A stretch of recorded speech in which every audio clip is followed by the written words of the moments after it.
Hello മക്കളെ. അപ്പൊ എല്ലാവർക്കും HSI നാച്ചുറൽ സയൻസിന്റെ ഏറ്റവും പുതിയൊരു ക്ലാസ്സിലേക്ക് വെൽക്കം. എന്തൊക്കെയുണ്ട് വിശേഷങ്ങള്? നമ്മൾ നമ്മുടെ ക്ലാസ്സുമായിട്ട് മുന്നോട്ട് പോവുകയായിരുന്നു. നമ്മുടെ ക്ലാസ്സിൽ നമ്മൾ എന്തൊക്കെ കാര്യങ്ങൾ ഡിസ്കസ് ചെയ്തു ഇപ്പം ഓർമ്മയുണ്ടോ? നമുക്ക് സിലബസിലേക്ക് ഒന്ന് പോകാം. അതായത് നമ്മുടെ കഴിഞ്ഞ ക്ലാസ്സുകളിലായിട്ട് കിങ്ഡം പ്രോട്ടസ്റ്റ വിറ്റാക്കറിന്റെ 5 കിങ്ഡം ക്ലാസിഫിക്കേഷനിൽ കിങ്ഡം പ്രോട്ടസ്റ്റയുടെ ഫീച്ചേഴ്സ് എന്തൊക്കെയാണെന്ന് നോക്കി.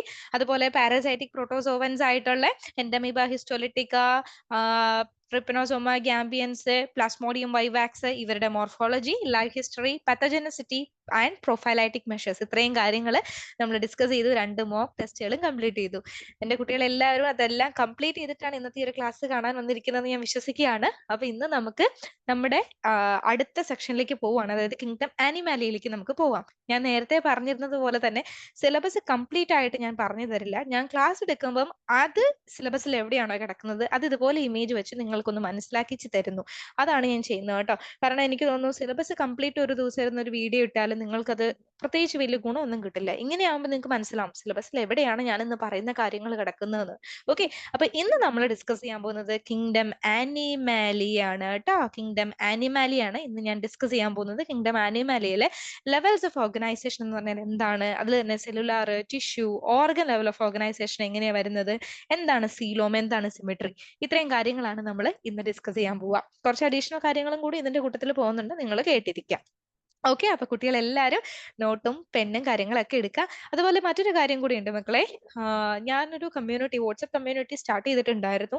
അപ്പം ഓരോ ക്ലാസ്സിന്റെയും നോട്ടുകൾ ഞാൻ വാട്സപ്പ് കമ്മ്യൂണിറ്റിയിൽ പ്രൊവൈഡ് ചെയ്യും. നമ്മുടെ ക്ലാസ്സിന്റെ തന്നെ കമന്റ് ബോക്സിൽ ഫസ്റ്റ് കമന്റ് ആയിട്ട് ഞാൻ ആ ഒരു ലിങ്കും കൂടി ആഡ് ചെയ്യുന്നുണ്ട്. സോ താല്പര്യമുള്ള കുട്ടികൾ ആ ഒരു കമ്മ്യൂണിറ്റിയിൽ ജോയിൻ ചെയ്യുക. ആ കമ്മ്യൂണിറ്റിയിൽ ഞാൻ ഇടുന്ന നോട്ട്സ് തന്നെ ആവർത്തിച്ചിട്ടു എന്ന് വരും. അതെന്താന്ന് വെക്കുകയാണെങ്കിൽ ചില കുട്ടികൾ പുതുതായിട്ട് വന്ന് ചേരുന്നുണ്ട്. ഓരോ ദിവസവും ഓരോരുത്തർ പുതുതായിട്ട് ചേരുന്നുണ്ട്. അപ്പൊ എല്ലാവർക്കും നോട്ട് കിട്ടണം എന്നുള്ളതിന്റെ ബേസിസിൽ ഞാൻ നമ്മുടെ നോട്ട് റിപ്പീറ്റ് ചെയ്തിടുന്നുണ്ട്. അതുപോലെ ക്ലാസ്സസിന്റെ ലിങ്കുകളും അവിടെ ലഭ്യമായിരിക്കും.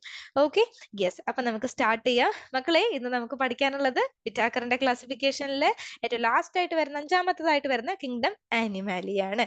നമുക്കറിയാം എത്ര എണ്ണം ഉണ്ടായിരുന്നു കിങ്ഡംസ്? 5 കിങ്ഡം ആണുള്ളത്. നമ്മുടെ ചുറ്റുപാടുള്ള എല്ലാ ഓർഗാനിസത്തിനെയും നമ്മൾ 5ആയിട്ട് ഡിവൈഡ് ചെയ്തിട്ടുണ്ടായിരുന്നു. Kingdom Monera, Protista, fungi, plant and Animalia. Kingdom മൊണീറയിൽ ബാക്ടീരിയകൾ വന്നു. കിങ്ഡം പ്രൊട്ടസ്റ്റയിൽ പ്രൊട്ടോസോവ, അമീബ അങ്ങനെയുള്ളവരൊക്കെ വന്നു. കിങ്ഡം ഫഞ്ചൈയിൽ പൂപ്പലുകളാണ് വന്നിട്ടുള്ളത്. കിങ്ഡം പ്ലാന്റയിൽ സസ്യങ്ങളാണ് വന്നിട്ടുള്ളത്. കിങ്ഡം ആനിമാലിയയിലാണ് മെയിൻ ആയിട്ട് ആനിമൽസ് വരുന്നത്. അപ്പൊ മക്കളെ, നമ്മളെ കുറിച്ചാണ് ഇന്ന് പഠിക്കാൻ പോകുന്നത്. നമ്മളെ കുറിച്ച് പഠിക്കുന്ന കിങ്ഡം ആണ് കിങ്ഡം ആനിമാലിയ എന്ന് പറയുന്നത്. പഠിച്ചു തുടങ്ങാം. റെഡി? യെസ്. അപ്പം കിങ്ഡം ആനിമാലിയുടെ പ്രത്യേകത, ഇവര് പരപോഷികളായുള്ള യുക്കാരിയോട്ടിക് ജീവികളാണ്. പരപോഷികൾ എന്ന് പറയുമ്പോൾ നമുക്ക് യെസ്, പരപോഷികൾ എന്ന് പറയുമ്പോൾ നമുക്കറിയാം ഇവര് പരപോഷികളായിട്ടുള്ള യുക്കാരിയോട്ടിക് ജീവികളാണ്. പരപോഷികൾ എന്ന് പറയുമ്പോൾ എന്താണ്, ഇവിടെ പരിപോഷികൾ എന്നാണ്, അതൊന്ന് ടൈപ്പിംഗ് മിസ്റ്റേക്ക് ആണ്, ഒന്ന് കൺസിഡർ ചെയ്യുക. പരപോഷികൾ എന്ന് പറയുകയാണെങ്കിൽ മറ്റുള്ളവരെ ഡിപ്പെൻഡ് ചെയ്ത് ഫുഡ് കഴിക്കുന്നവരാണ്. അതായത് ദേ ആർ ഹെട്രോട്രോപ്സ്, ഹെട്രോട്രോഫിക് ആയിട്ടുള്ള ഓർഗാനിസംസ് ആണ് നമ്മൾ അനിമൽസ് എല്ലാവരും. അല്ലെ, നമുക്ക് ആർക്കെങ്കിലും സൂര്യപ്രകാശത്തിന് ഡയറക്റ്റ് അബ്സോർബ് ചെയ്ത് ഫുഡ് നമ്മുടെ ബോഡിയിൽ തന്നെ പ്രിപ്പയർ ചെയ്യാൻ പറ്റുമോ? ഇല്ല മക്കളെ. സോ നമ്മൾ പരപോഷികളാണ്. ഇനി അടുത്തൊരു കാര്യമാണ്, നമ്മൾ യുക്കാരിയോട്ടിക് ജീവികളാണ്. യുക്കാരിയോട്ട് എന്ന് പറയുമ്പോൾ എന്താണ് വരിക? യുക്കാരിയോട്ട് എന്ന് പറയുമ്പോൾ എന്താ വരിക? പ്രൊക്കാരിയോട്ടും യുക്കാരിയോട്ടും പഠിച്ചില്ലായിരുന്നോ? അതായത് നമ്മളുടെ ബോഡി ഫോം ചെയ്തിട്ടുള്ളത് സെല്ലുകൾ വെച്ചിട്ടാണെന്ന് നമുക്കറിയാം. അപ്പൊ നമ്മുടെ കോശത്തിന്റെ ഉള്ളിൽ, സെൽ എന്ന് പറഞ്ഞ കോശം, അതിന്റെ ഉള്ളിൽ ഒരു വെൽ ഡിഫൈൻഡ് ആയിട്ടുള്ള നല്ല കൃത്യതയുള്ള ഒരു മർമ്മമുണ്ട്. അതുപോലെ തന്നെ മറ്റു കോശാംഗങ്ങളും ഉണ്ട്. സോ നമ്മൾ യുക്കാരിയോട്ടുകളാണ്. പ്രൊക്കാരിയോട്ട് ആയിട്ടുള്ള ഒരാളെ ഉണ്ടായിരുന്നുള്ളൂ, മൊണീറ. ബാക്ടീരിയകളാണ് പ്രൊക്കാരിയോട്സിൽ വരിക. ബാക്കി എല്ലാവരും തന്നെ 5 കിങ്ഡത്തില് പ്രൊക്കാരിയോട്ട് ഒഴികെ, മൊണീറ ഒഴികെ ബാക്കി 4ഉം എന്താണ്, യുക്കാരിയോട്ട് ആണ്. സോ കിങ്ഡം അനിമേലിയ എന്താണ്, ഇവര് പരപോഷികളാണ്, ഹെട്രോട്രോപ്സ് ആണ്, അതുപോലെ യുക്കാരിയോട്ടുകളാണ്. പിന്നെ ഇവരുടെ കോശങ്ങൾക്ക് കോശഭിത്തി ഇല്ല. എന്താണ് കിങ്ഡം ആനിമേലിയുടെ പ്രത്യേകത? കോശഭിത്തി ഇല്ല. മക്കളെ, ടീച്ചർ ഇവിടെ വരച്ചിരിക്കുന്നത് ഏതാണ്? ഇത് ആനിമൽ കോശമാണോ, ജന്തുകോശമാണോ, അതോ സസ്യകോശമാണോ? യെസ്, ഇതൊരു ജന്തുകോശമാണ്. കാരണം ഞാൻ ഇവിടെ ഈ വരച്ചിട്ടുള്ള ഈ സ്ട്രക്ചർ എന്ന് പറയുമ്പോൾ ഇത് കോശസ്തരമാണ്. ഓക്കെ, കോശഭിത്തി എന്ന് പറയുകയാണെങ്കിൽ ഞാൻ ഇങ്ങനെ ഒരു ലെയറും കൂടി വരയ്ക്കണമായിരുന്നു, അല്ലെ? ആ ഒരു ലെയർ ഞാൻ ഇവിടെ വരച്ചിട്ടില്ലാത്തതുകൊണ്ട് തന്നെ ഇതെന്താണ്, ഇപ്പൊ ഞാൻ വരച്ചത് ഇത് സസ്യകോശമായി. ഇതാണെങ്കിലോ ഈ കോശസ്തരം മാത്രമുള്ളെങ്കിൽ അതെന്താണ്, അതൊരു ആനിമലിന്റെ കോശമായിട്ട് മാറും. ക്ലിയർ ആണല്ലോ? കോശമായിട്ട് മാറുന്നല്ല, ആ ഇമേജ് മാറി എന്നാണ് കേട്ടോ ടീച്ചർ ഉദ്ദേശിച്ചത്. സോ ആനിമൽസിന്റെ കോശങ്ങളുടെ പ്രത്യേകത എന്താണ്? അവർക്ക് കോശഭിത്തി ഇല്ല. അപ്പം അവരുടെ ഏറ്റവും ഔട്ടർ മോസ്റ്റ് ലെയർ എന്ന് പറയുന്നത് എന്താണ്? കോശസ്തരാണ്. അവരുടെ കോശത്തിന്റെ ഔട്ടർ മോസ്റ്റ് ലെയർ എന്ന് പറയുന്നത് കോശസ്തരാണ്. പിന്നെ ഇവർ ബഹുകോശ ജീവികളാണ് കേട്ടോ മക്കളെ. ബഹുകോശം എന്ന് പറഞ്ഞാൽ ഒന്നിലധികം കോശങ്ങൾ ഇവരുടെ ബോഡിയിൽ ഉണ്ടാവും. ഇപ്പം ഈ അനിമലയിൽ ഏറ്റവും മുകളിൽ നിൽക്കുന്ന ആളുകൾ നമ്മൾ മനുഷ്യരാണ്. മനുഷ്യരുടെ കേസ് എടുക്കുകയാണെങ്കിൽ നമ്മുടെ ബോഡിയിൽ നമുക്ക് എണ്ണാൻ പറ്റാത്തത്ര കോടാനുകോടി കോശങ്ങളാണുള്ളത്. സോ നമ്മൾ ബഹുകോശ ജീവികളാണ് കേട്ടോ. ഇനി ഇവർ ഭക്ഷണത്തിനായി നേരിട്ടോ അല്ലാതെയോ സസ്യങ്ങളെ ആശ്രയിക്കുന്നു. ആരെയാണ് ഇവർ ആശ്രയിക്കുന്നത്? നേരിട്ടോ അല്ലാതെയോ. അതായത് നമുക്ക് വേണമെങ്കിൽ സസ്യങ്ങളെ നേരിട്ട് പാചകം ചെയ്ത് കഴിക്കാൻ പറ്റും. അതുപോലെ തന്നെ സസ്യങ്ങളെ കഴിക്കുന്ന ആനിമൽസിനെയും കഴിക്കാൻ പറ്റും. അതാണ് നേരിട്ടോ അല്ലാതെയോ നമ്മൾ സസ്യങ്ങളെ ഭക്ഷണത്തിന് വേണ്ടി ആശ്രയിക്കുന്നു എന്ന് പറയുക. പിന്നെ പറയുന്നത് ഇവരുടെ ഭക്ഷണം ഒരു ആന്തരിക അറയിൽ ദഹിപ്പിക്കുകയും ഭക്ഷണശേഖരം ഗ്ലൈക്കോജൻ അല്ലെങ്കിൽ കൊഴുപ്പായി സംഭരിക്കുകയും ചെയ്യുന്നു. ഇവരെന്ത് ചെയ്യുന്നു? ഇവരുടെ ഭക്ഷണം ബോഡിയുടെ ഉള്ളിൽ പോയിട്ടാണ് നമ്മൾ ദഹനം പ്രോസസ്സ് നടക്കുന്നത്, ഡൈജഷൻ നടക്കുന്നത്. അതാണ് ആന്തരിക അറയിൽ നടക്കാന്ന് പറയാം. നമ്മൾ അങ്ങനെയല്ലേ? ടീച്ചർ ഇപ്പൊ നിങ്ങൾക്ക് ഒരു ചിക്കൻ ഫ്രൈ ചെയ്യുന്നു, നിങ്ങൾ എന്ത് ചെയ്യുന്നു? ചിക്കൻ ഫ്രൈ മുഴുവനായിട്ട് കഴിക്കും. നിങ്ങളുടെ ബോഡിയുടെ ഉള്ളിൽ വെച്ചിട്ടാണ് ഇതിന്റെ ദഹനം നടക്കുക. എന്നിട്ട് അതിൽ നിന്ന് കിട്ടുന്ന എനർജീനെ നിങ്ങൾ ഗ്ലൂക്കോസിന്റെ മറ്റൊരു ഫോം ആയിട്ടുള്ള ഗ്ലൈക്കോജന്റെ രൂപത്തിൽ എന്ത് ചെയ്യുന്നു? സ്റ്റോർ ചെയ്ത് വെക്കുന്നു. അല്ലെങ്കിൽ കൊഴുപ്പായിട്ടാണെങ്കിലും സംഭരിച്ചു വെക്കുന്നു, സ്റ്റോർ ചെയ്ത് വെക്കുന്നു. അതാണ് ഇവിടെ പറയുക. ഇനി പോഷണ രീതിയാണ് പറയാ, ഭക്ഷണം കഴിക്കുന്ന രീതി. നമ്മൾ എന്താ മക്കളെ ചെയ്യുന്നത്? നമ്മൾ ഹോളോസോയിക് മോഡ് ഓഫ് ന്യൂട്രീഷൻ ആണ്. എന്ന് വെച്ചാൽ നമ്മൾ ഭക്ഷണം മുഴുവനായി ഉള്ളിലേക്ക് എടുക്കുന്നത്. അതായത് നമ്മളിപ്പം ടീച്ചർ നിങ്ങൾക്കൊരു മാമ്പഴം തന്നു, നിങ്ങൾ എന്ത് ചെയ്യുന്നു? മാമ്പഴം അരിഞ്ഞരിഞ്ഞരിഞ്ഞ് ചെറുതാക്കി ചെറുതാക്കി ഫുള്ളി ദഹിപ്പിച്ചിട്ടാണോ അല്ലെങ്കിൽ ഫുള്ളി ചെറുതാക്കിയിട്ടാണോ നിങ്ങൾ കഴിക്കുക? അല്ല, ചെറുതാക്കി എന്ന് പറഞ്ഞാൽ നമ്മൾ പീസ് പീസ് ആക്കുന്നതല്ല ടീച്ചർ ഉദ്ദേശിച്ചത്. അതിന്റെ ഓരോ ന്യൂട്രിയൻസും സെപ്പറേറ്റ് ചെയ്തൊക്കെയാണോ നമ്മൾ കഴിക്കുക? അല്ല, നമ്മൾ ആ മാമ്പഴം ആ പീസായിട്ട് തന്നെ നമ്മുടെ ഉള്ളിലേക്ക് വിടുന്നു. നമ്മുടെ ബോഡിയുടെ ഉള്ളിൽ വെച്ചിട്ടാണ് ഇത് ഓരോ ന്യൂട്രിയൻസും സെപ്പറേറ്റഡ് ആവുന്നതും അതെല്ലാം നമ്മുടെ ബോഡിക്ക് വലിച്ചെടുക്കാൻ പറ്റുന്നത്. സോ ഭക്ഷണത്തെ ഒരു ഹോളായിട്ട് നമ്മൾ കഴിക്കുന്നത് കൊണ്ട് അതിനെ ഹോളോസോയിക് ന്യൂട്രീഷൻ എന്ന് പറയുന്നു. ഇനി നമുക്ക് ഒരു നിശ്ചിത വളർച്ചാ രീതി നമ്മൾ പിന്തുടരുന്നുണ്ട്. അന്ന് പറയുകയാണെങ്കിൽ വളരെ സിമ്പിൾ ആണ്. വളർച്ചാ രീതി എന്ന് പറയുമ്പോൾ നമ്മൾ കുഞ്ഞായിരിക്കുന്ന സമയത്ത് നമ്മൾ എന്താണ്? ഇൻഫൻസി സ്റ്റേജിലാണ് പോവുക, ബേബി ആയിട്ട് നടക്കുന്നു അല്ലെ, ശിശുക്കളാണ്. അത് കഴിഞ്ഞ് നമ്മൾ ബാല്യകാലത്തിലേക്ക് വരുന്നു, കൗമാരത്തിലേക്ക് വരുന്നു, യൗവനത്തിലേക്ക് വരുന്നു. അത് കഴിഞ്ഞാലോ വാർദ്ധക്യത്തിലേക്ക് വരുന്നു. നമ്മളൊരു പ്രത്യേക വളർച്ചാ രീതി ഫോളോ ചെയ്യുന്നുണ്ടാവും മിക്ക ആനിമലുകളും. അങ്ങനെ തന്നെയല്ലേ? അതുപോലെ നമുക്കൊരു നിശ്ചിത ആകൃതി ഉണ്ടാവും. അതും ഓർത്തിരിക്കുക. മക്കളെ, ടീച്ചർ കുറച്ച് സ്പീഡിനാ പോണേന്ന് എനിക്കറിയാം. കാരണം സ്പീഡിന് പോയാലേ നമ്മുടെ ക്ലാസ്സസ് കവർ ചെയ്തെത്തുള്ളൂ കേട്ടോ. Okay, yes.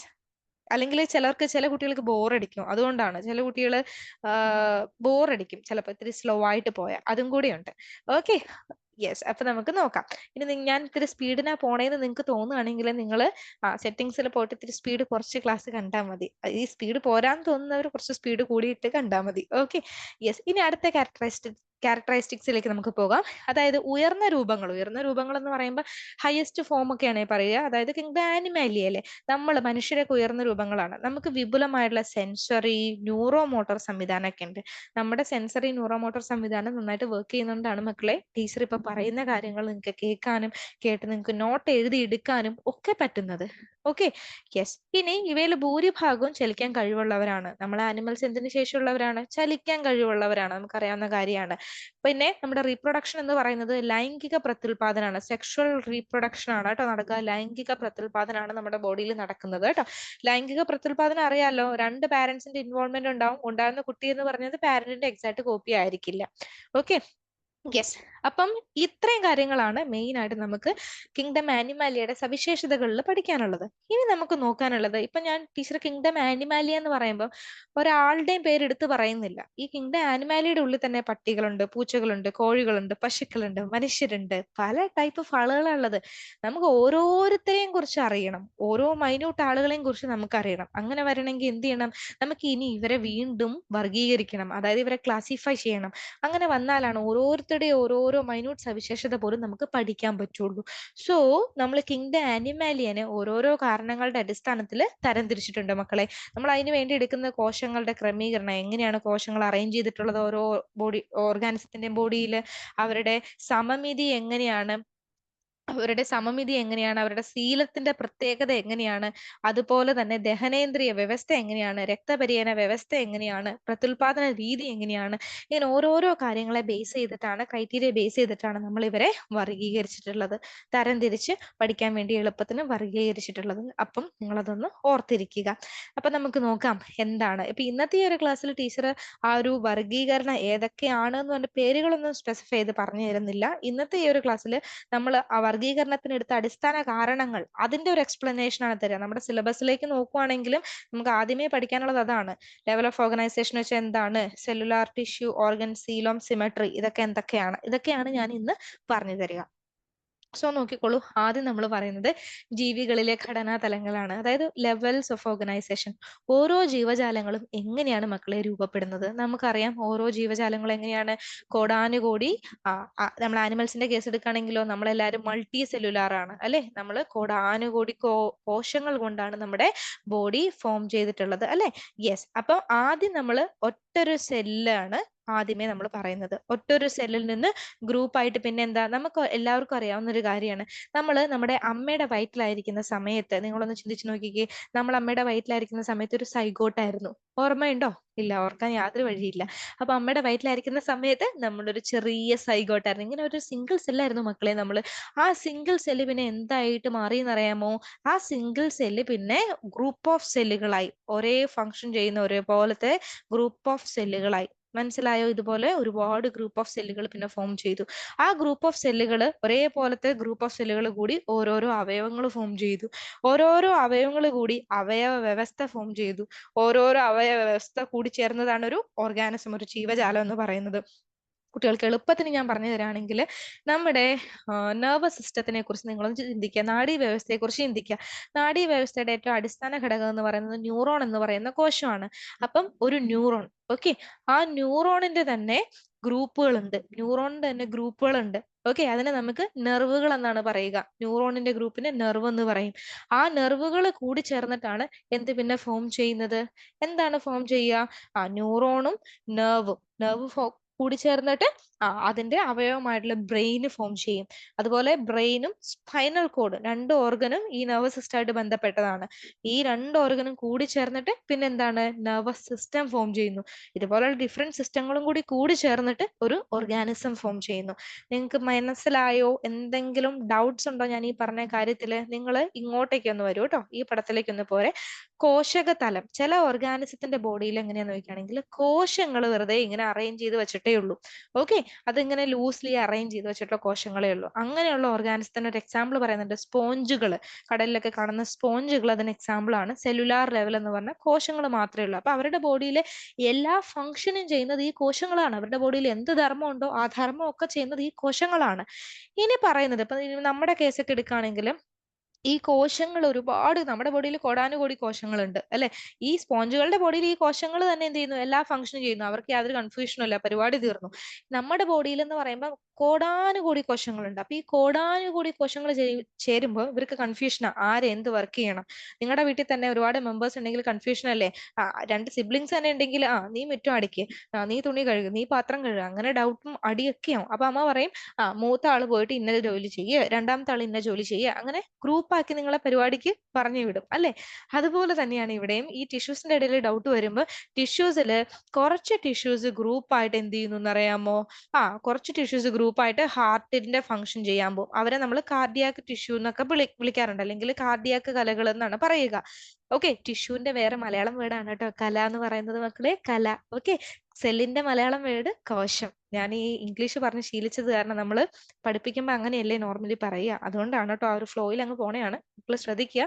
കോശങ്ങൾ എന്ന് പറയുമ്പോൾ സെല്ലുകള്, കല എന്ന് പറയുമ്പോൾ ടിഷ്യൂ. അപ്പം ഒരേപോലെയുള്ള കോശങ്ങള് കൂടിച്ചേർന്ന് ഒരേ സെയിം ഫംഗ്ഷൻ ചെയ്യാൻ പോവാണ്. ഇപ്പം ഹാർട്ടിലെ ഹൃദയത്തിലെ കലകൾ എന്ന് പറയുമ്പോൾ അവർ ഹൃദയത്തിന്റെ ഫംഗ്ഷൻ ചെയ്യാൻ പോകുന്നവരാണ്. കിഡ്നിയിലെ കലകൾ എന്ന് പറയുമ്പോൾ അവർ കിഡ്നിയുടെ ഫംഗ്ഷൻ ചെയ്യാൻ പോകുന്നവരാണ്. ഐഡിയ കിട്ടിയോ? അപ്പം കോശങ്ങൾ കൂടിച്ചേർന്ന് എന്തായിട്ട് മാറുന്നു? കലകളായിട്ട് മാറുന്നു. ഇനി ഇപ്പൊ ഹാർട്ടിന്റെ കേസ് തന്നെ എടുക്കുകയാണെങ്കിൽ ഒരേപോലെയുള്ള കലകൾ കൂടിച്ചേർന്ന് അവിടെ അവയവം, ഹൃദയം എന്ന് പറയുന്ന ഒരു അവയവമാണ് ഉണ്ടായത്. ഓക്കെ, അവയവത്തിലേക്ക് മാറുന്നു. പിന്നെയോ ഡിഫറെന്റ് അവയവ വ്യവസ്ഥകൾ, ഇപ്പൊ നമ്മുടെ ബോഡി തന്നെ എടുക്കുകയാണെങ്കിൽ ഒരുപാട് ദഹന വ്യവസ്ഥ, സർക്കുലേറ്ററി സിസ്റ്റം അല്ലേ, അതുപോലെ തന്നെ വിസർജന വ്യവസ്ഥ, ഒരുപാട് അവയവ വ്യവസ്ഥകൾ നമ്മുടെ ബോഡിയിലുണ്ട്. ഇതെല്ലാം കൂടി ചേർന്ന് പിന്നെ ഒരു ഓർഗാനിസം, ജീവജാലം ഫോം ചെയ്യുന്നു. അപ്പൊ നമ്മൾ എങ്ങനെ ഫോം ചെയ്യുന്നു എന്ന് പറഞ്ഞാൽ, നമ്മൾ എല്ലാവരും ആദ്യം ഒരു കോശത്തിൽ നിന്ന് കലയാവുന്നു, കലയിൽ നിന്ന് അവയവാവുന്നു, അവയവങ്ങൾ കൂടി ചേർന്ന് അവയവ വ്യവസ്ഥ വരുന്നു, അതെല്ലാം കൂടി ചേർന്ന് ഒരു ജീവജാലമാവുന്നു. പക്ഷെ ഇവിടെ ടീച്ചർ ഈ പച്ച കളറിൽ എക്സാമ്പിൾ കൊടുത്തിട്ട് കണ്ടോ നിങ്ങൾ? ഇവിടെ ഈ പച്ച കളറിൽ എക്സാമ്പിൾ കൊടുത്തിട്ടുള്ളത് നിങ്ങൾക്ക് പഠിക്കാനുള്ളതാണ്. പക്ഷെ അത് നിങ്ങൾക്ക് ഇപ്പൊ ഞാൻ പേര് പറഞ്ഞു തന്നാലും നിങ്ങൾക്ക് ചിലപ്പോൾ +2 പഠിച്ചിട്ടുള്ളതുകൊണ്ട് കേട്ട് മനസ്സിലാവുമായിരിക്കും. ഞാനിത് ഡീറ്റെയിൽഡ് ആയിട്ട് ഇവര് എങ്ങനെയാണ് ക്ലാസിഫൈ ചെയ്യുന്നതെന്ന് ക്ലാസ് പുറകെ വരുന്നുണ്ട്. അപ്പൊ നിങ്ങൾ ഇപ്പൊ ഞാൻ ഇത് നോട്ടിന്റെ കൂടെ തരാൻ കാരണം നിങ്ങൾ ആ ക്ലാസ് കണ്ടു കഴിഞ്ഞിട്ട് ഈ നോട്ട് ഒന്നുകൂടി റിവൈസ് ചെയ്താൽ നിങ്ങൾക്ക് ക്ലിയർ ആയിരിക്കും. അതുകൊണ്ടാണ് ഞാൻ ഈ ഒരു എക്സാമ്പിൾ ഇട്ട് തന്നേ ഉള്ളൂ കേട്ടോ. അപ്പം പോഷക തലത്തിൽ ജീവിക്കുന്നവരുണ്ട്. ഈ ആനിമൽസിൽ തന്നെ പോഷക തലത്തിൽ, അതായത് ഇവരുടെ ബോഡിയിൽ ഈ കോശങ്ങൾ മാത്രമേ ഉള്ളൂ ഇവരുടെ എല്ലാ ഫംഗ്ഷൻ ചെയ്യാൻ. അതിന് എക്സാമ്പിൾ ആണ് സ്പോഞ്ചുകൾ കേട്ടോ മക്കളെ, സ്പോഞ്ചുകൾ. ഇനി ചില ഓർഗൻസ് സീലൻഡറേറ്റുകൾ എന്ന് പറയുന്ന ജീവജാലങ്ങളുണ്ട്. സീലൻഡറേറ്റുകൾ എന്ന് പറയുന്ന ജീവജാലങ്ങളുണ്ട്. ഇവരുടെയൊക്കെ പടം ഞാൻ ലാസ്റ്റ് കാണിച്ചു തരാവേ. സീലൻഡറേറ്റുകളുടെ പ്രത്യേകത ഇവരുടെ ബോഡിയിൽ ടിഷ്യൂകളാണുള്ളത്. ഇവരുടെ ബോഡിയിൽ നമ്മളെ പോലെ ഹയർ ഫോം ഒന്നും ഇല്ല. ഇവരുടെ ബോഡിയിൽ ടിഷ്യൂകളേ ഉള്ളൂ. ഇവരുടെ ഫംഗ്ഷൻ ചെയ്യാൻ ഓരോരോ ടിഷ്യൂകളേ ഉള്ളൂ. അല്ലാണ്ട് ഓർഗൻസ് ഒന്നും ഇവരുടെ ബോഡിയിൽ ഇല്ല. അങ്ങനെയുള്ളവര് കലാതലം എന്ന് പറയുന്നതിലാണ് വരിക. കലാതിലക അല്ല, കലാതലത്തിലാണ് വരിക. ഇനി പ്ലാറ്റി ഹെൽമിന്തസ് എന്ന് പറയുന്ന നമ്മുടെ ഓർഗാനിസംസ് വരുന്നുണ്ട്. പ്ലാറ്റി ഹെൽമിന്തസ് എന്ന് പറയുന്ന ആളുകൾ വരുന്നുണ്ട്. പ്ലാറ്റി ഹെൽമിന്തസ് എന്ന് പറയുന്ന ഓർഗാനിസംസ് ഇവരുടെ ബോഡിയിൽ എങ്ങനെയാണെന്ന് വെച്ചാൽ ഇവരുടെ ബോഡിയിൽ എല്ലാ ഫംഗ്ഷൻ ചെയ്യാനുള്ളത് ഓരോരോ അവയവങ്ങളാണുള്ളത്. അവയവ വ്യവസ്ഥയൊന്നും ഇവരുടെ ബോഡിയിൽ ഉണ്ടാവില്ല. പിന്നെ പറയുന്നത് അനലിഡ, ആർത്രപ്പോഡ, മൊളസ്ക, എക്കിനോഡെർമേറ്റ, കോഡേറ്റ എന്ന് പറയുന്നതിൽ വരുന്ന ആനിമൽസ് വരുന്നുണ്ട്. ഇവരുടെ ബോഡിയിലാണ് ഈ പറയുന്ന അവയവ വ്യവസ്ഥാ തലം ഉള്ളത്. ഇവര് പിന്നെ ജീവജാല ഓർഗാനിസം. ഞാൻ ഇത്രയും പറഞ്ഞതേ ഉള്ളൂ. ക്ലിയർ ആണല്ലോ? യെസ്. ഇനി അടുത്ത് നമുക്ക് നോക്കാനുള്ള ഒരു കാര്യം എന്ന് പറയുന്നത് സമമിതിയാണ്. സമമിതി എന്ന് പറയുമ്പം കൺഫ്യൂഷൻ ഒന്നും ആവണ്ട. സമമിതി വളരെ സിമ്പിൾ ആണ്. സമമിതി എന്ന് പറഞ്ഞാൽ നമുക്ക് ഓരോ ഓർഗാനിസത്തിനെയും കട്ട് ചെയ്യുന്ന രീതി എങ്ങനെയെന്നാണ് പറയാ. ഇപ്പൊ നിങ്ങൾ വിചാരിക്കും ടീച്ചർ ഇവിടെ വന്നിട്ട് എന്താ പറയുന്നത്, കട്ട് ചെയ്യുന്ന കൺഫ്യൂഷൻ ഒന്നും വേണ്ട. മൃഗങ്ങളെ അവരുടെ സമമിതിക്ക് അനുസരിച്ച് നമുക്ക് തരംതിരിക്കാൻ പറ്റും. അസമമിതി, വ്യാസാർത്ഥ സമമിതി, ദ്വിപാർശ്വ സമമിതി, അങ്ങനെ 3 രീതിയിലാണ് മെയിൻലി നിങ്ങൾക്ക് പഠിക്കാനുള്ളത്. ഞാൻ ക്ലിയർലി പറഞ്ഞു തരികയാണെങ്കിൽ ഇപ്പം ചില ഓർഗാനിസം ലൈക്ക് അമീബനെ എടുക്കുക. ഓക്കെ മക്കളെ, ഇത് അമീബ. ഓക്കെ, ഇത് അമീബ. ഇത് ഇത്തിരി വൃത്തിയുള്ള അമീബ ആയിപ്പോയി. ഇത് വൃത്തിയില്ലാത്തൊരു അമീബ. യെസ്, ഇതൊരു അമീബയാണ്. യെസ്. നിങ്ങൾക്ക് ഈ അമീബേനെ ഏതെങ്കിലും രീതിയിൽ കട്ട് ചെയ്ത 2 ഈക്വൽ ഹാഫ്സ് കിട്ടുമോ മക്കളെ? ഒന്ന് നോക്കിക്കേ. ഈ അമീബേനെ നിങ്ങൾ ഏതെങ്കിലും രീതിയിൽ ഇപ്പൊ ഇങ്ങനെ കട്ട് ചെയ്ത് നോക്കട്ടെ. 2 ഈക്വൽ ഹാഫ്സ് ആണോ നിങ്ങൾക്ക് കിട്ടിയത്? ഒരേപോലെ ഉള്ളതാണോ കിട്ടിയത്? അല്ല. ഒന്ന് ചിന്തിച്ച് നോക്കിക്കേ. ഇങ്ങനെ കട്ട് ചെയ്തു, ഒരേപോലെ ഉള്ളതാണോ കിട്ടിയത്? അല്ല. അപ്പൊ ഏത് രീതിയിൽ നമ്മളൊരു ഓർഗാനിസത്തിനെ കട്ട് ചെയ്താലും ഒരേപോലെയുള്ള ഭാഗങ്ങൾ കിട്ടുന്നില്ലെങ്കിൽ അവരെ നമ്മൾ വിളിക്കുന്ന പേരാണ് അസമമിതിയുള്ള ഓർഗാനിസംസ് എന്നാണ് നമ്മൾ പറയാ. അസമമിതി. നോക്കിക്കോളൂ.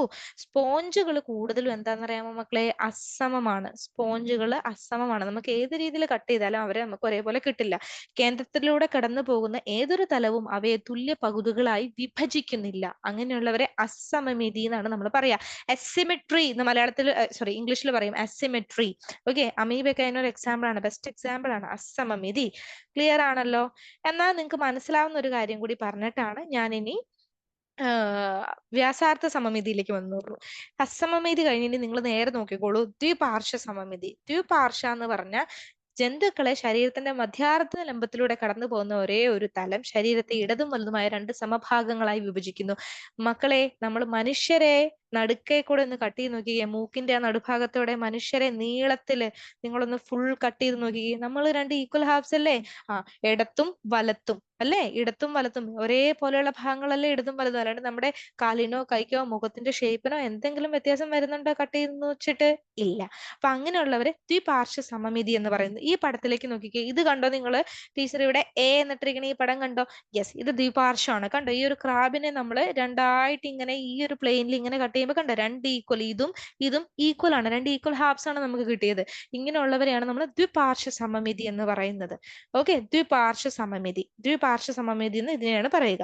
ഇനി അടുത്തതാണ് വ്യാസാർത്ഥ സമമിതി എന്ന് പറയുന്നത്. വ്യാസാർത്ഥ സമമിതി എന്ന് പറഞ്ഞാൽ ശരീരത്തിന്റെ കേന്ദ്ര അക്ഷത്തിലൂടെ കടന്നു പോകുന്ന ഏതെങ്കിലും തലം ജീവിയെ 2 സമാന ഭാഗങ്ങളായി വിഭജിക്കുന്നു. ഇവിടെ ഞാൻ ജീവിനെ വെച്ച് പഠിപ്പിക്കുന്നില്ല, ഒരു കേക്ക് വെച്ചിട്ട് അങ്ങ് പഠിപ്പിക്കുകയാണ്. മക്കളെ, നിങ്ങൾ ഈ ഒരു കേക്ക് നോക്കിക്കേ.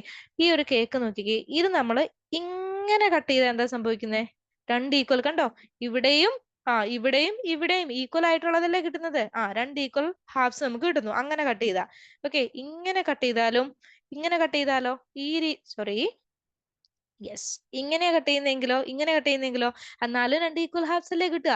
ഇനി നമ്മൾ ഇങ്ങനെ കട്ട് ചെയ്യുന്നു, എനിക്ക് ഇപ്പൊ ഇങ്ങനെ കട്ട് ചെയ്യാനാണ് തോന്നിയത്, ഇങ്ങനെ കട്ട് ചെയ്തു, എന്നാലും വീണ്ടും 2 ഈക്വൽ ഹാഫ്സ് ആണ് കിട്ടുക. നോക്കിക്കേ. യെസ്, ഇങ്ങനെ കട്ട് ചെയ്താലോ, ഇങ്ങനെ ഇങ്ങനെ കട്ട് ചെയ്താലോ എന്നാലും രണ്ട് ഈക്വൽ ഹാഫ്സ് ആണ് കിട്ടുക. സോ ഇങ്ങനെയുള്ളവരെയാണ് നമ്മൾ റേഡിയൽ സിമെട്രി അല്ലെങ്കിൽ വ്യാസാർത്ഥ സമമിതി എന്ന് പറയാ.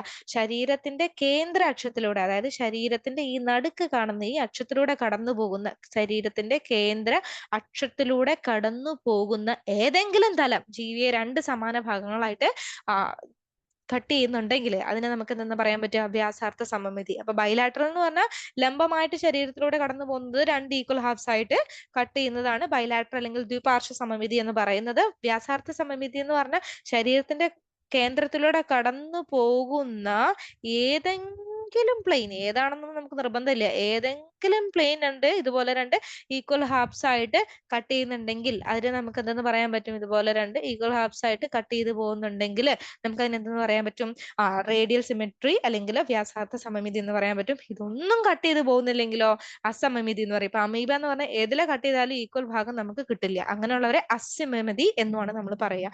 ഇവിടെ ഉദാഹരണം ടീച്ചർ കൊടുത്തിട്ടുണ്ട്. ഉദാഹരണം വ്യാസാർത്ഥ സമമിതിക്ക് സീലൻഡ്രൈറ്റുകള്, എക്കിനോഡർമേറ്റുകള്, ടീനോഫോറയൊക്കെയാണ് വരിക. ദ്വിപാർശ്വ സമമിതിക്ക് അനലിഡ, ആർത്രപ്പോഡയാണ് വരിക. അസമമിതിക്ക് സ്പോഞ്ചുകളാണ് കൂടുതലായിട്ടും വരിക. ഇവരെ ഈ പേരുകൾ ഇപ്പൊ ടീച്ചർ പറയുമ്പോൾ നിങ്ങൾക്ക് കേട്ട് പരിചയമില്ലെങ്കിൽ വിഷമിക്കേണ്ട, ഞാൻ വിശദമായിട്ട് ക്ലാസ് പുറകെ വരുന്നുണ്ട്. നിങ്ങൾ ആദ്യം എന്ത് ക്രൈറ്റീരിയ വെച്ചിട്ടാണ് കട്ട് ചെയ്യുന്നതെന്ന് പഠിച്ചാലല്ലേ ഇവരൊക്കെ എന്തൊക്കെയാന്ന് പഠിക്കാൻ ഈസി ആവുള്ളൂ. അതിനാണ് ആദ്യം ഇത് പറയുന്നത്. ഇനി നമുക്ക് നോക്കാം ദ്വിപ്ലാസ്റ്റിക, ത്രിപ്ലാസ്റ്റിക ഘടനാതലങ്ങൾ. അതായത് നമ്മൾ ഓരോ ഓർഗാനിസത്തിനെയും ക്ലാസിഫൈ ചെയ്യുമ്പോൾ ദ്വിപ്ലാസ്റ്റിക, ത്രിപ്ലാസ്റ്റിക ഘടനാതലങ്ങളും കൂടി നോക്കാറുണ്ട്. ഇതും കേട്ട് ടെൻഷൻ ആവണ്ട, അത്രയും വലിയ വേർഡ്സ് ഒന്നും അല്ല. ദ്വിപ്ലാസ്റ്റിക, ത്രിപ്ലാസ്റ്റിക എന്ന് പറയുകയാണെങ്കിൽ മക്കളെ, നമ്മളൊരു സിംഗിൾ സൈഗോട്ടിൽ നിന്നാണ് നമ്മൾ ഫോം ചെയ്ത് വന്നിട്ടുള്ളതെന്ന് പറഞ്ഞു. ഈ സൈഗോട്ട് എന്ത് ചെയ്യുന്ന അറിയാമോ? സൈഗോട്ട് നമ്മുടെ ഈ സൈഗോട്ട് എവിടെ ഫോം ചെയ്യുന്നേ?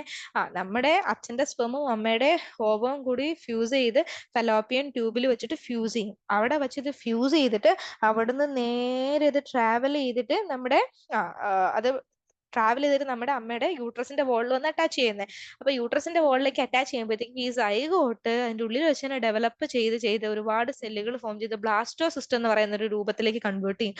ആ ബ്ലാസ്റ്റോസിസ്റ്റ് ആണ് നമ്മുടെ അമ്മയുടെ വയറ്റിൽ വന്നിട്ട് യൂട്രസിൽ വന്നിട്ട് അറ്റാച്ച് ചെയ്യുന്നത്. ആ ബ്ലാസ്റ്റോസിസ്റ്റ് പിന്നീട് ഡെവലപ്പ് ചെയ്ത് മൂന്ന് പാളികൾ, കോശങ്ങളുടെ മൂന്ന് പാളികളായിട്ട് കൺവേർട്ട് ചെയ്യുന്നു. ക്ലിയർ ആണല്ലോ? കോശങ്ങളുടെ ഇതിൽ നിന്നൊക്കെയാണ് നമ്മൾ ഫോം ചെയ്ത് വരുന്നത്.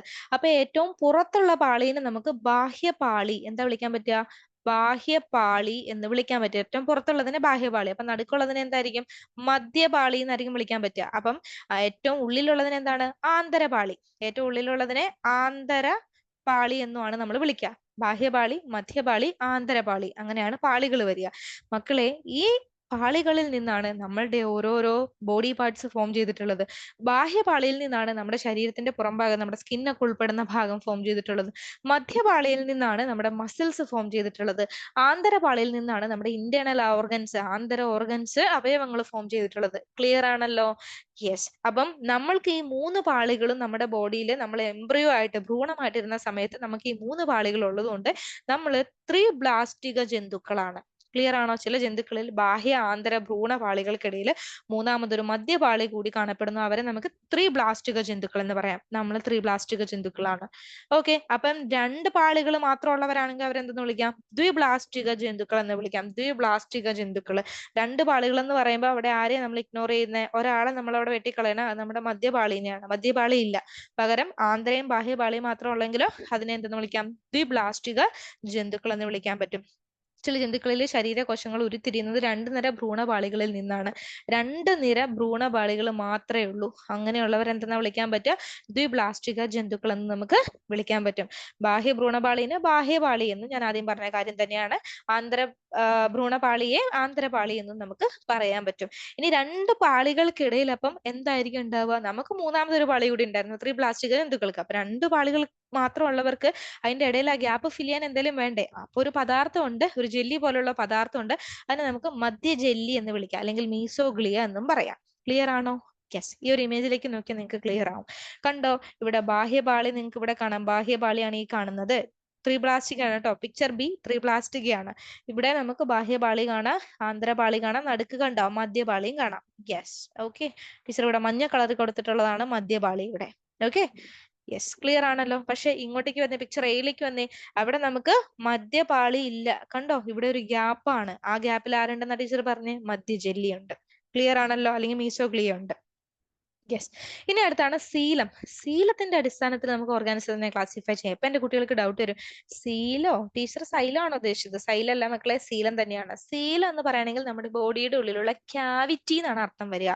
ബോഡിയുടെ ഉള്ളിലുള്ള ക്യാവിറ്റി. ഞാൻ ആദ്യം ആ ഒരു ഡെഫിനേഷൻ വായിക്കാം, അതിനുശേഷമാണ് ഇതിലേക്ക് കാര്യം പറഞ്ഞു പോകുന്നുള്ളൂ. ബാഹ്യ ഭ്രൂണപാളിയാൽ നിർമ്മിതമായ ശരീരഭിത്തിക്കും ആന്തര ഭ്രൂണപാളിയാൽ നിർമ്മിതമായ അന്നപദത്തിനും ഇടയിൽ മധ്യഭ്രൂണപാളിയാൽ വലയം ചെയ്യപ്പെട്ട ശരീര അറയാണ് സീലം എന്ന് പറയുന്നത്. എന്താ നിങ്ങളിവിടെ ശ്രദ്ധിക്കേണ്ടേ?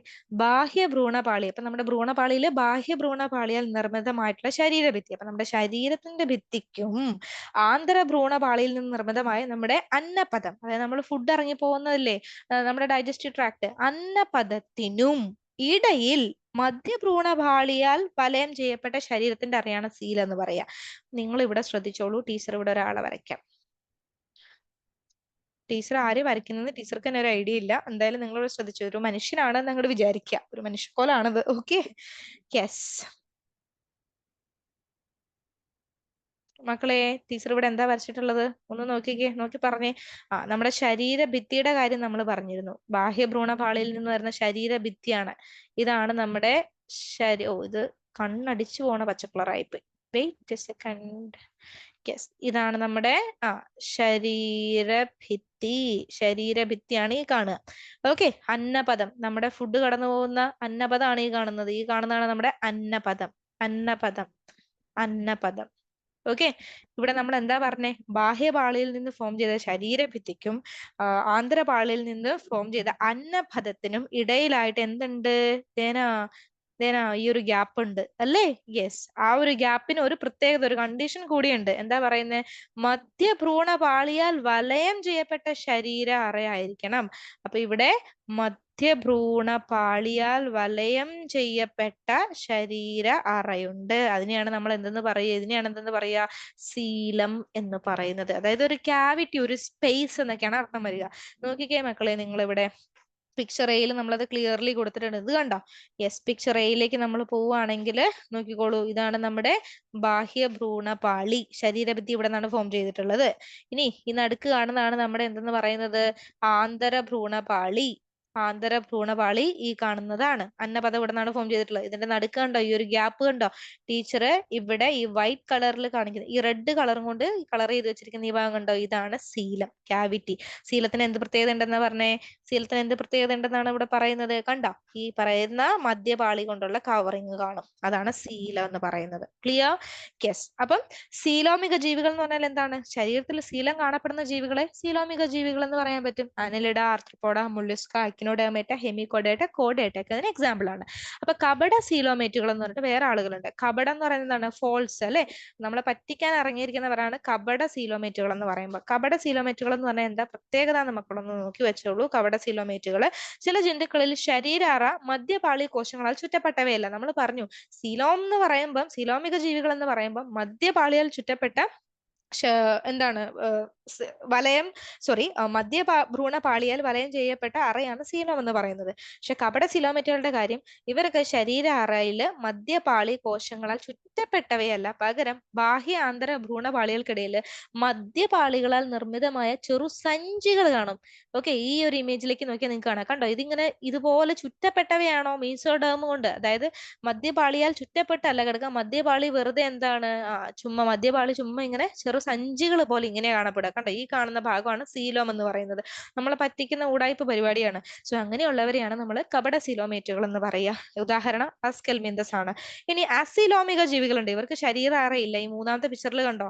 ഇവിടെ എവിടെയാണ് മക്കളെ ക്യാവിറ്റി ഉള്ളത്? ക്യാവിറ്റി നമുക്ക് ഇവിടെ കാണാൻ പറ്റുന്നുണ്ടോ? അറയുണ്ടോ? ഇല്ല. അങ്ങനെയുള്ളവരെ, ഈ നടുക്ക് കാണുന്നത് അറയല്ല കേട്ടോ, ഇതല്ല കേട്ടോ അറ, ഇതല്ല അറ, ഈ മൂന്നും അല്ല അറ കേട്ടോ. ഈ കാണുന്ന സ്പേസ്, ഇവിടെ കാണുന്ന സ്പേസ്, ഇവിടെ അങ്ങനെ ഒരു സ്പേസ് ഇല്ല. ഓക്കെ, അപ്പം ഇവർക്ക് ശരീര അറകളില്ല. അങ്ങനെയുള്ളവരെ അസിലോമിക ജീവികൾ എന്ന് പറയാം. ഉദാഹരണം പ്ലാറ്റി ഹെൽമിന്തസ് ആണ്. ക്ലിയർ?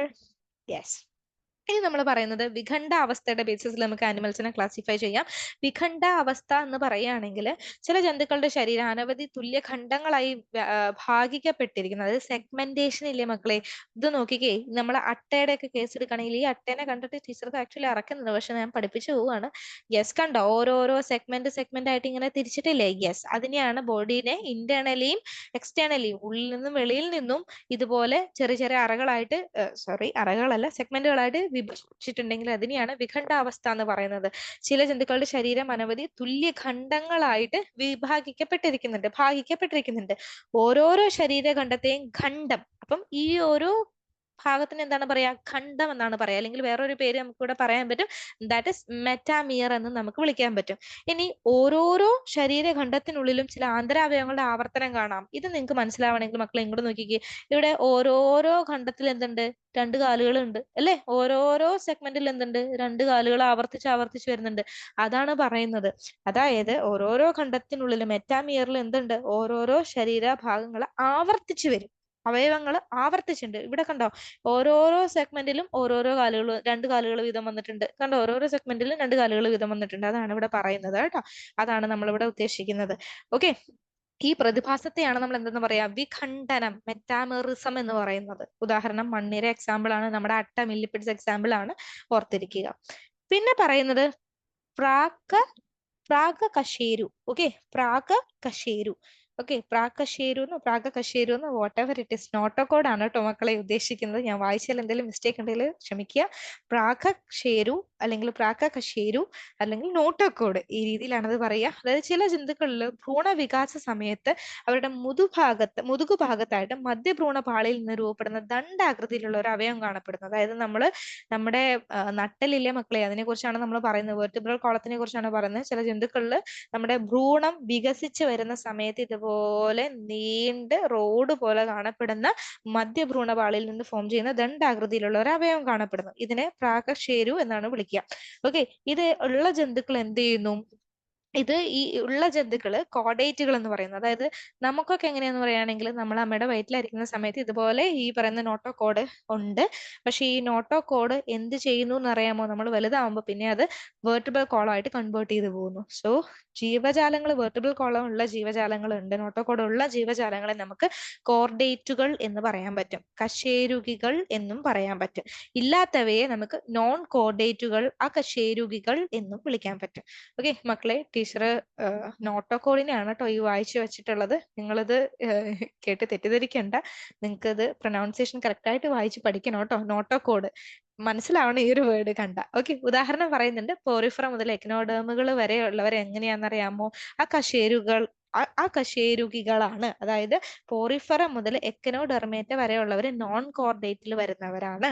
ഓക്കെ, കോർഡേറ്റിൽ വരുന്നവർ ഇപ്പൊ നമ്മൾ അല്ലാത്തവര്. ഓക്കെ, ഓർത്തിരിക്കുക. ക്ലിയർ ആണല്ലോ?